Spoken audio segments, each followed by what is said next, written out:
right, welcome back. So we have now reoriented, so hopefully you are able to see what I am drawing. Unfortunately, with my computer put up on a book stand and oriented at a 90-degree angle, I cannot see what you guys see unless I do this. So I'm gonna have to go a little bit on blind faith of what you're seeing. So, you know, yell at the screen profusely if you can't see what I'm doing, and sorry, I'll try to work on it for the future. I'm hoping to sneak into my classroom next week and get my video projector, and we'll be able to get that connected. Although that might not work out. I haven't quite figured out how that will connect to my computer and be visible.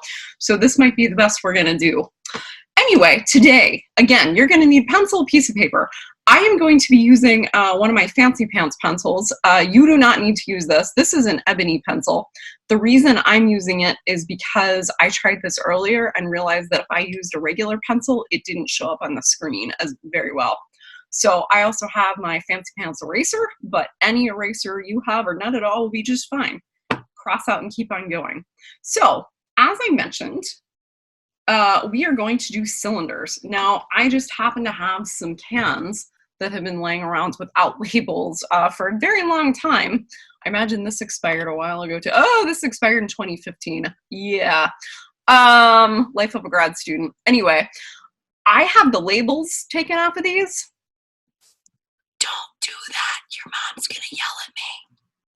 All right, so keep your labels on. And if you recall, all of you have studied with me Andy Warhol, and Andy Warhol was an artist who did a lot with Campbell's soup labels and a lot of commercially produced packages and boxes. For example, we had the Brillo soap sculpture this quarter. So think about Andy Warhol, and I might post a video that you can watch about some of his stuff also on our Google Classroom, so stay tuned for that. Today, I want you to think about how you're going to draw a cylinder. So I find the best practice is to take whatever you're drawing and to set it in front of you, which for you guys is unfortunately off screen for when I do it for myself. But you want it back about a foot from your paper, maybe even a little more. And sometimes it helps just stick it up on some books or whatever you've got laying around and elevate it a little bit so that you can look at it close to being, you know, eye on. So I'm gonna take some books I've got laying on my desk. And for those of you who are wondering, does my desk look better at home than it does at school, or I'm sorry, on the USS Corona? No, it doesn't. I wish it was clean. It is not. It is, whoa, it is a total mess. So I'm gonna set my cylinder, in this case, my expired can of cream of mushroom soup, and go ahead and place it there. Now, to get started, note that the top, when you look at it, particularly from a little bit of a distance away, it isn't a true circle. It is more of a little bit of an ellipsis. And to create that illusion of a 3D object, you want to start by drawing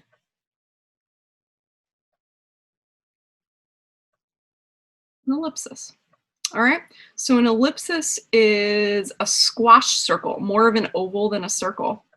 And note that for me, I don't commit to the paper right away, right? I don't just go over here and go like that, because you don't have much control over the pencil and over your motions when you're drawing with very committed lines. So I start by just very gently sketching, and I might sketch around the shape multiple times until I get the feel of the shape that I want.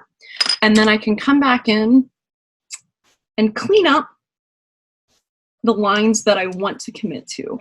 All right, and in this case, unfortunately, the ebony pencil that I'm drawing with is very hard to erase cleanly, so I might have some extra lines. So go ahead, and then once I'm sure that I'm going to commit to that shape, I'm going to start by darkening up the back side. Now, we need to think about light source, and I'll talk about that in a second. So let's finish out drawing the sides. So to complete the cylinder, I'm going to go to the edge, and I'm going to bring down a line and bring down another line. And this line should be essentially parallel, which means that they will never cross. They're straight.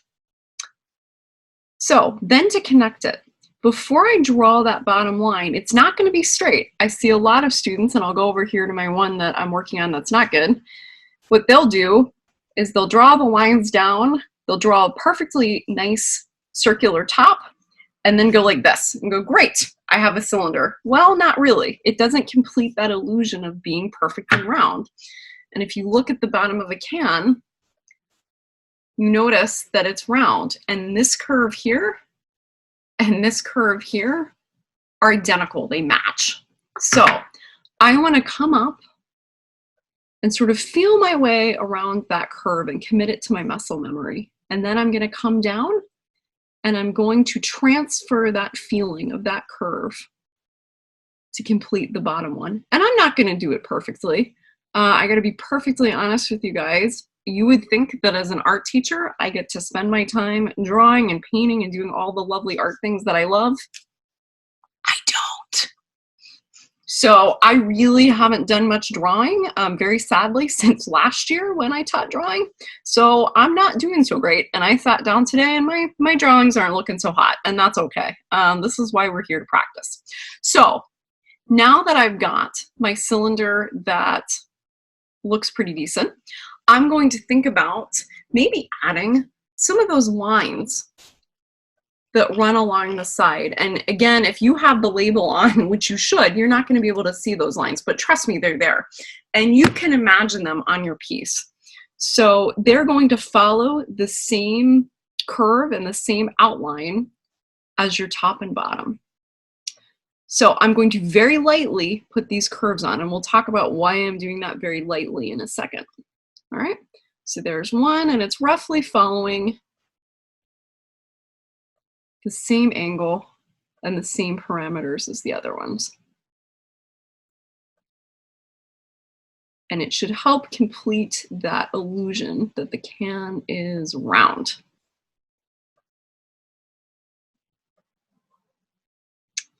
All right, so now I've got some lines on. My cylinder is looking somewhat round. I'm trying to see where you guys are here. Oh, good, I moved too far. All right, now I want to think about light.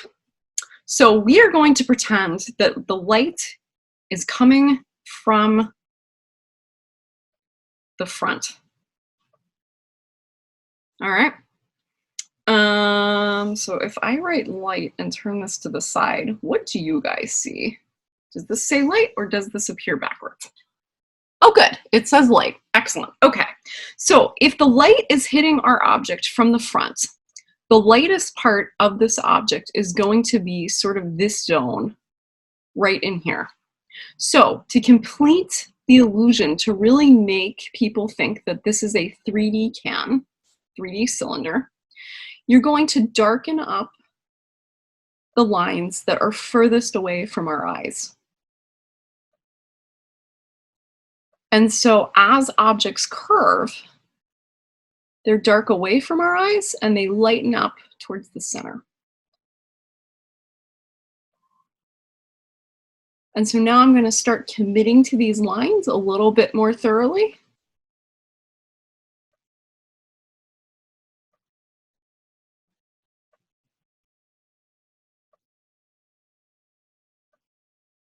And you'll see that where it curves away, it's darker. And towards the front, it's lighter. So my darkest line is right here. That's the part furthest from my eye. And so now my lightest line should be here in front. So I'm going to go ahead, erase some of the extraneous marks I made.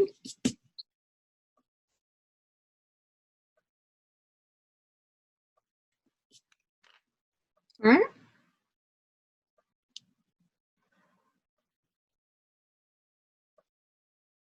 And start committing to this. Now, this is a principle called chiaroscuro, which at some point on this segment, we might start a word of the day, and that would be one we'll talk about. So there you are. All right, that's a halfway decent looking cylinder, not too shabby. So what I want you guys to do is to go ahead and draw 3 to 5 cylinders. I did this earlier. I was playing around when I was practicing for you guys. So go ahead and draw the 3 to 5 cylinders, different angles. Notice that I drew like my cup of tea. I drew something on the side off the page.